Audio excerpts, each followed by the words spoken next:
di Biners nih mungkin pada kenal OJK karena satu dan lain hal ya. Cuma kayak kalau OJK tuh lembaga apa kayaknya belum pada familiar ya. Banyak yang ngata OJK tuh BUMN ya gitu. Betul sekali. Padahal ya nggak BUMN gitu ya. OJK tuh kalau pegawainya tuh kayak PNS gitu ya. Bukan juga gitu. Bukan juga. Jadi seperti apa? Jadi OJK itu sebenarnya adalah lembaga negara. Jadi kalau kami sebutannya ya pegawai lembaga negara, bukan aparatur sipil negara ya. Tapi pegawai lembaga negara. Intinya sih kita pengawas sektor jasa keuangan yang terintegrasi. Kalau sekarang kita lagi pandemi kan pada kenal 5M nih, menjaga jarak, mencuci tangan ya. Nah, OJK juga punya M yang lain nih. Waduh, ada M yang lain. Ada tambahan M yang lain. Tapi cukup 3 aja. 3M. Apa itu? Mengatur, mengawasi dan melindungi. Mengatur, mengawasi ya dan melindungi. Tapi apa yang diatur dan diawasinya yaitu lembaga jasa keuangan gitu. Di antaranya ya ada perbankan, ada perusahaan pembiayaan atau pada familiar mungkin kenalnya leasing kali ya. Terus termasuk ya. Termasuk asuransi, terus dana pensiun, pegadaian dan juga pasar modal. Juga yang akhir-akhir ini bisa menaikkan pamor OJK yaitu fintech. Atau pinjaman online, tapi yang legal ya. Yang legal. Waduh, karena di luar sana banyak sekali yang ilegal ya. Iya, betul. Itu. Nah, 1M lagi.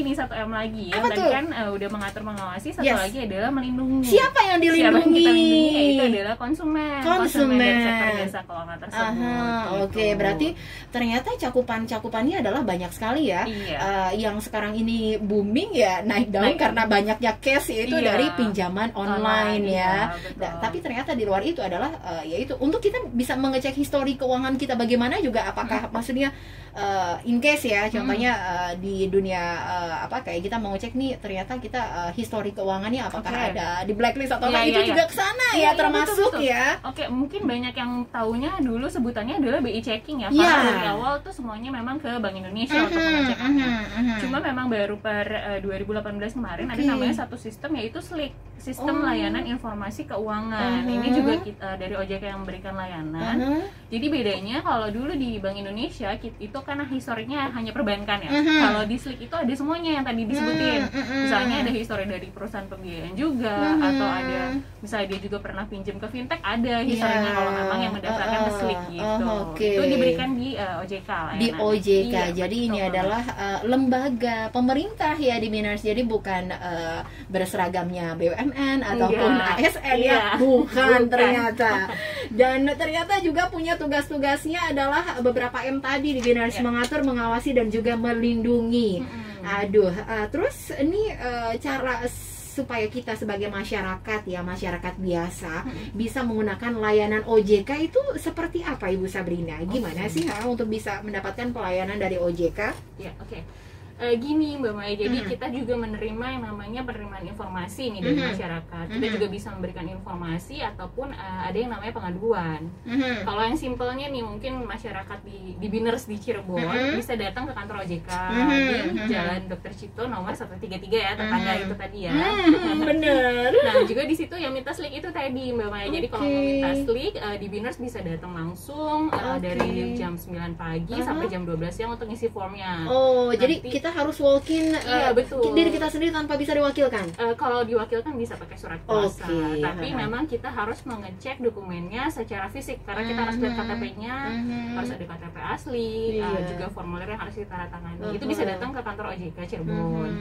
Nah, tapi kalau misalnya untuk yang lain, misalnya kalau untuk mau nanya-nanya tuh produk keuangan atau misalnya kita agak melenceng dikit ya ke pinjol tadi. Nah itu tadi, atau enggak, soalnya gitu kan ya. Secara pandemi ini kan efeknya kan finansial banget dong. Aduh, itu gimana mau nanya ini apakah legal atau ilegal? Termasuk salah satunya dulu bagaimana Bu Sabrina? Jadi kalau lebih simpelnya bisa melalui WhatsApp. Nah itu ada yang namanya kontak 157, nomor WhatsAppnya di 081 157, 157 dan 157. Jadi 157-nya 3 kali itu aja gampangnya kita ingatnya. Tapi by WhatsApp ya. Betul, di hari dan jam kerja gitu. Jangan tengah malam juga begitu melihat iklannya kan, langsung WhatsApp ya. Ternyata begitu di Biners. Jadi selain dengan walk-in, kita juga bisa mendapatkan informasi atau pelayanan by WhatsApp ya, dengan menghubungi nomor 081 157 3 kali ya 157-nya. Dan ini ke Bapak dulu ya. Bapak dulu nih, kayaknya Bapak daripada diem aja. Pak Said menyimak. Saya menyimak, listener ya. Ini Pak Said adalah dari BSI. BSI itu adalah Bank Syariah Indonesia. Waduh, Pak. Sebetulnya saya masih agak bingung nih ya. Maksudnya bedanya apa sih Pak sama bank konvensional? Di mana sih, apa beda? Sama-sama bank kan? Betul. Terus bedanya di mana nih? Baik, tapi sebelum masuk ke itu mungkin para Dibinas juga bertanya-tanya, BSI itu apa ya? Apakah lembaga keuangan atau misalnya lembaga pendidikan gitu ya? Karena kan hampir sama gitu namanya ya. Iya, benar Pak. Benar sekali. Gitu ya. Jangan-jangan ini lembaga pendidikan ya? Kayak misalnya ada untuk nabung atau apa, BSI aja gitu kan.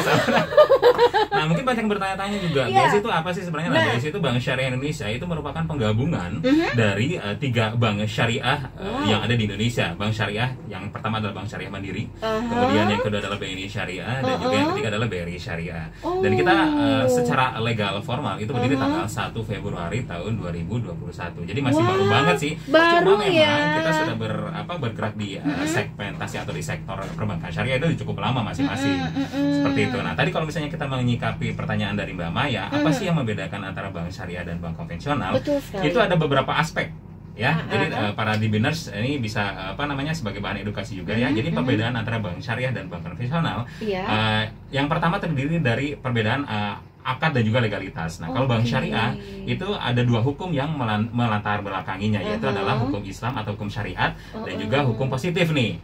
Ya, hukum syariat itu Al-Qur'an dan juga Al-Hadis, terus hukum positif itu Undang-Undang Dasar dan lain sebagainya seperti itu. Nah, sementara kalau untuk bank konvensional itu hanya hukum positif saja.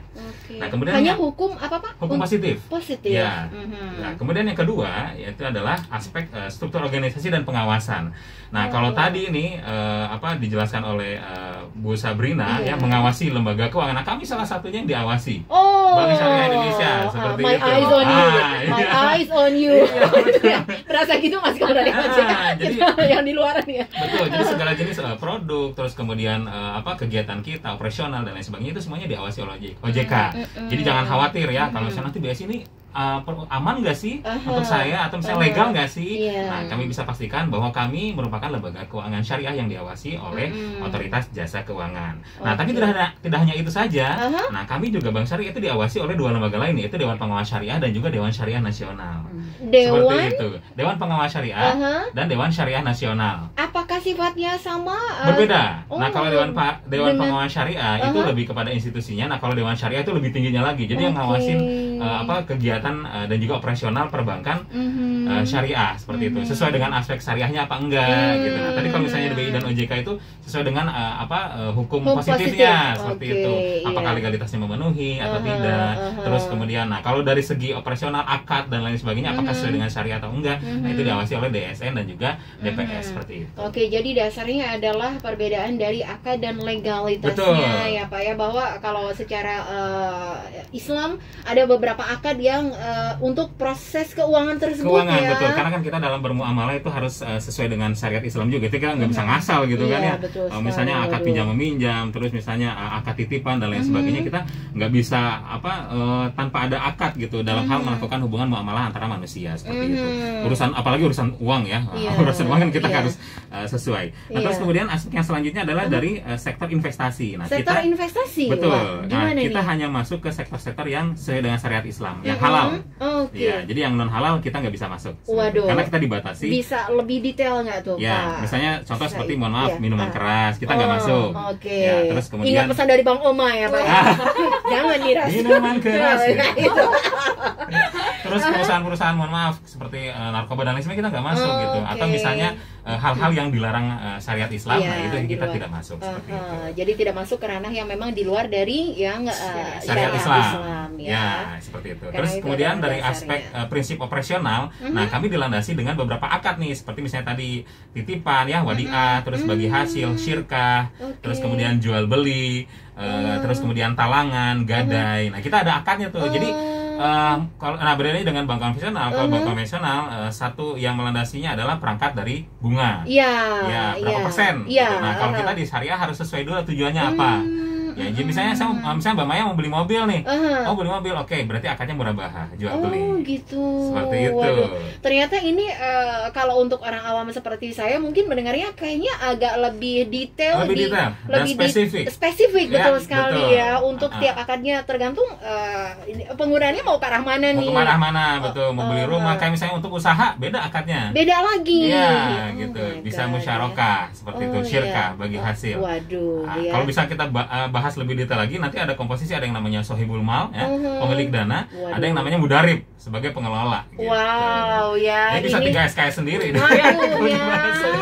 Sendiri nih. Begitu banyak sekali nih ilmunya ya, yang pagi hari ini kayaknya kalau sampai tuntas ini pencerahan banget loh, benar Ibu Sabrina. Betul. Ya. DBFM